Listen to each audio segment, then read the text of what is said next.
আপনি মিম ছেড়ে জেইউপি দলে যোগদান করেছেন, কি বলবেন ব্যাপারটা নিয়ে? দেখুন, রাজনীতি লোকে করে, তার একটা কিছু উদ্দেশ্য থাকে। প্রত্যেকে কিছু ভেবেই রাজনীতি জগতে আসে বা কাজ করার জন্যই। এটা তো স্বাভাবিক কথা, কাজ করার জন্য আমরা কাজ করি। তো বিষয় হচ্ছে যে যেখান থেকে কাজ, আপনি যার মাধ্যমে কাজ করতে চাইছেন, প্রথম কথা হচ্ছে তার প্রতি একটা অনেক বড় রেসপেক্টের জায়গা থাকতে হয়, তবে আপনি সেই দলের জন্য কাজ করতে পারবেন। তো সেই রেসপেক্টের জায়গার পরেও কিছু ব্যাপার থাকে যেটা সাংগঠনিক একটা বিষয় থাকে।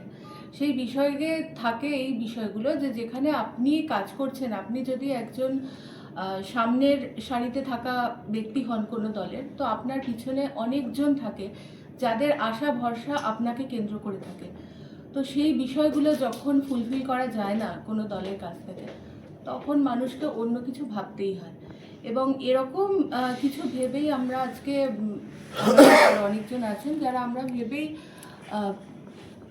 হুমায়ুন সাহেবের কাছে এসেছি যে আমরা আশা করছি যে এখান থেকে আমরা ভালোভাবে কাজ করার সুযোগ পাবো, এবং আমাদের সাথে যারা আছে, আমাদের মেম্বাররা, আমাদের সাথে, তারাও এখান থেকে মানে কাজ করার পর তাদেরও একটা স্যাটিসফ্যাকশন আসবে।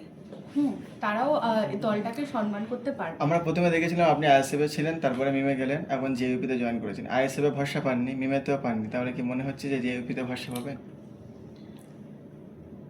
দেখুন, আশা করেই তো এসেছি এবং কাজ করব বা রেসপেক্ট করছি সেই জায়গাতে। আমি আগে যে দল করেছি মিলে, সেখানে আমার কিন্তু রেসপেক্টের অভাব ছিল না। আমি একমাত্র মহিলা নেত্রী ছিলাম, একমাত্র মহিলা ছিলাম যখন দলে জয়েন করেছি, এবং আমি আমার কাজটা যথেষ্ট ঠিকভাবেই করেছি, এবং আমার সাথে আমার দলের কোনো সমস্যা নেই। সে কারোর সাথেই কোনো সমস্যা নেই। কিন্তু আমাকে অবশ্যই ভাবতে হবে যারা আমার সাথে কাজ করছে, যারা আমার মুখের দিকে তাকিয়ে আছে, অবশ্যই তাদের কথা আমার ভাবতে হবে, এটা আমার কর্তব্য। এই জায়গাটাকে তো আমাকে দেখতেই হবে।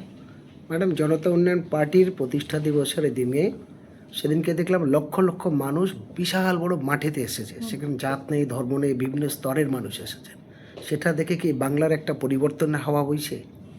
হ্যাঁ, অবশ্যই একটা পরিবর্তনের হাওয়া তো বইছে, এবং একটা জিনিস তো বোঝা যাচ্ছে যে আস্তে আস্তে তৃণমূল সরকারের যে ভিতটা আস্তে আস্তে নবান্নে চেয়ারটা একটু একটু তুলছে, এটা বোঝা যাচ্ছে। একটা দল নতুন ভূমিষ্ঠ হওয়ার সাথে সাথে প্রথম ব্রিগেড সমাবেশ, এটা কি বাংলার বিভিন্ন রাজনীতির কাছে একটা নতুন ঐতিহ্যর বার্তা? হ্যাঁ, অবশ্যই।